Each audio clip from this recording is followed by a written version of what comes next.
नमस्कार छात्रों।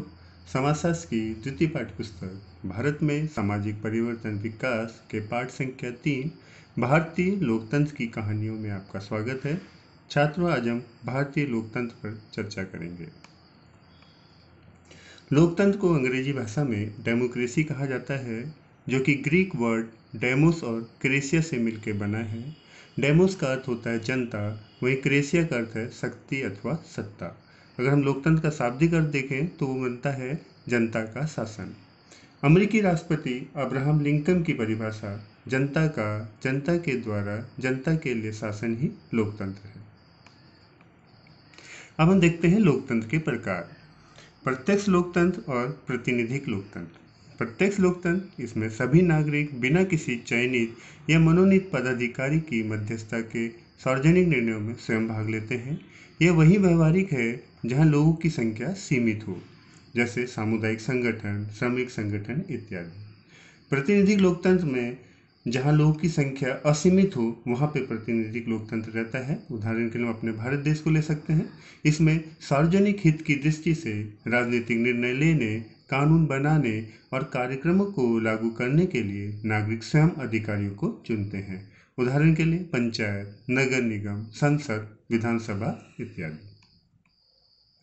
सहभागी लोकतंत्र, यह एक ऐसा लोकतंत्र है जिसमें किसी समूह या समुदाय के सभी लोग एक साथ मिलकर निर्णय लेते हैं। विकेंद्रीकृत लोकतंत्र में हम पंचायती राज व्यवस्था को ले सकते हैं, जो कि सरकार की तरफ से एक महत्वपूर्ण कदम है। छात्रों, अब हम भारतीय लोकतंत्र के केंद्र मूल्य पर चर्चा करते हैं। इसको समझने के लिए हमें ब्रिटिश उपनिवेशवाद को समझना होगा। हमने देखा था कि ब्रिटिश उपनिवेशवाद ने भारत में कई संरचनात्मक और सांस्कृतिक परिवर्तन किए, जिसमें से एक था पाश्चात्य शिक्षा का प्रसार। अंग्रेजों ने भारतीयों के मध्य इस पाश्चात्य शिक्षा का प्रसार इसलिए किया ताकि वो ऐसा मध्य वर्ग बना सकें जिसकी सहायता से वो भारत में शासन चला सके। लेकिन इसी शिक्षित वर्ग ने अंग्रेजों का सहयोग न देकर लोकतंत्र, सामाजिक न्याय, राष्ट्रवाद और पाश्चात्य जैसे उदार विचारों का प्रयोग कर अपने इसी शासन को चुनौती दी। इसी शिक्षित वर्ग ने भारत में देखा कि अलोकतांत्रिक व भेदभावपूर्ण प्रशासनिक व्यवहार कैसे हमारे देश में चल रहा है, जिसका इन्होंने विरोध किया। छात्रों, भारत में निर्धनता और सामाजिक भेदभाव लोकतंत्र पर एक बहुत बड़ा प्रश्न चिन्ह भी लगाता है कि क्या यहाँ पे लोकतंत्र सफल रहा। ऐसे ही एक प्रश्न बार बार हमारे ऊपर और पूछा जाता है, क्या लोकतांत्रिक मूल्य या लोकतांत्रिक संस्थाएं पश्चिम की देन है। तो हम कह सकते हैं छात्रों कि भारतीय महाकाव्य, कृतियों और लोक कथाओं में हमें इसकी जानकारी प्राप्त होती है। प्रश्न करने की परंपरा प्राचीन युग से हमारे देश में लागू है। हमने देखा कि महाभारत में भृगु ऋषि और महर्षि भारद्वाज के बीच जाति विभाजन को लेकर संवाद होता है। इसका हम उदाहरण दे सकते हैं। ऐसे ही उदाहरण हम 16 महाजनपदों में देख सकते हैं, जहाँ पे गणराज्य प्रणाली हमको देखने को मिली। खासतौर पे शाक्य और लिच्छवी गणराज्य में गौतम बुद्ध और जैन ऋषि के उसमें हम कह सकते हैं। भारत में लोकतंत्र का विचार सर्वप्रथम मोतीलाल नेहरू के मन में आया, जो कि एक प्रकार की प्रतिक्रिया थी विलियम वेडरबर्न के उस कथन की, जिसमें उन्होंने कहा था कि ये भारतीय अपना संविधान नहीं बना सकते। 1928 में मोतीलाल नेहरू तथा 8 अन्य कांग्रेसी नेताओं ने भारत के लिए संविधान का मसौदा तैयार किया। 1931 का कराची अधिवेशन में भारत का संविधान कैसा होना चाहिए, इस पर पहली बार चर्चा भी हुई। कराची प्रस्ताव में ही उन मूल्यों का उल्लेख मिलता है जो आगे चलकर भारतीय संविधान में पूर्णतः अभिव्यक्त किए गए। भारतीय संविधान की प्रस्तावना केवल राजनीतिक न्याय बल्कि सामाजिक और आर्थिक न्याय को भी सुनिश्चित करती है, जो कि हमारी पूरे संविधान की आत्मा भी हम कह सकते हैं इसकी प्रस्तावना है। छात्रों, अंबेडकर जी का कथन था कि फ्रांसीसी क्रांति ने हमें 3 शब्द बंधुता, स्वतंत्रता और समानता दिए हैं, लेकिन उनका मानना था कि समानता लाने में वो सफल नहीं रहे। अंबेडकर जी का ये भी मानना था कि बंधुता और स्वतंत्रता बिना समानता के नहीं लाई जा सकती। छात्रों, हम देखते हैं संविधान सभा में क्या वाद विवाद हुआ, उसका एक इतिहास के रूप में उसको देखते हैं।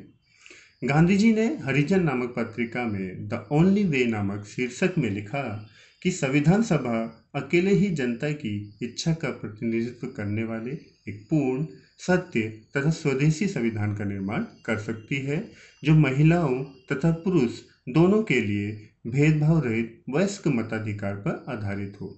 छात्रों, हमको पता है 1939 में संविधान सभा की मांग हुई, जिसे 1945 में माना गया तथा जिसके आधार पर 1946 में संविधान सभा के लिए हमारे देश में चुनाव हुए। छात्रों, हम देखते हैं कि संविधान सभा में वाद विवाद के समय किसने क्या क्या अपना पक्ष रखा। के.टी. शाह ने अपने पक्ष में बोला कि नागरिकों को लाभदायक रोजगार उपलब्ध कराने हेतु संविधान में व्यवस्था होनी चाहिए, जबकि बी.एस. दास का मानना था नागरिकों को सामाजिक न्याय तथा सामाजिक सुरक्षा सुनिश्चित करना सरकार का प्राथमिक कर्तव्य होना चाहिए। संविधान उन्हें भूख से मुक्ति सुनिश्चित करेगा, सामाजिक न्याय, न्यूनतम मानव जीवन स्तर और न्यूनतम जन स्वास्थ्य भी सुनिश्चित करेगा। अंबेडकर जी का मानना था कि संविधान का प्रारूप देश के शासन के लिए केवल एक प्रणाली उपलब्ध कराएगा और देश की जनता ही ये सुनिश्चित करेगी कि कौन सत्ता में होगा और कौन सत्ता में नहीं होगा। नेहरू ने भूमि सुधार पर अपने विचार रखे, जबकि जयपाल सिंह ने आदिवासी हितों की रक्षा के मामले में अपने विचार व्यक्त किए। संविधान सभा में ऐसे अधिकार जिसे न्यायालय में लागू नहीं करवा सकते हैं, राज्य के नीति निर्देशक सिद्धांतों को जोड़ा गया। के संतनाम ने अपने पक्ष में बोला कि राज्यों को ग्राम पंचायत की स्थापना करनी चाहिए तथा स्थानीय स्वशासन के लिए उन्हें अधिकार व शक्ति भी देनी चाहिए, जबकि टी.ए. रामलिंगम चेटियार ने ग्रामीण क्षेत्रों में सहकारी कुटीर उद्योगों के विकास से संबंधित विषय पर अपने विचार रखे। ठाकुर दास भार्गव ने राज्य को कृषि व पशुपालन को आधुनिक प्रणाली से व्यवस्थित करने पर अपना पक्ष रखा। छात्रों, हमको पता है संविधान को बनने में 2 साल 11 माह व 18 दिन लगे। छात्रों, हम चर्चा करते हैं हित प्रतिस्पर्धी संविधान तथा सामाजिक परिवर्तन। छात्रों, हमें पता है कि भारत की जनसंख्या बहुत बड़ी है, उसमें विभिन्न धर्मों को, पंथों को आदि को मानने वाले लोग रहते हैं। उसमें विभिन्न प्रकार का विभाजन भी देखने को मिलता है, जो कि संस्कृति, धर्म, जाति और ग्रामीण, नगरीय, धनी, निर्धन, साक्षर, निरक्षर जैसे विभाजन हमको वहाँ देखने को मिलते हैं।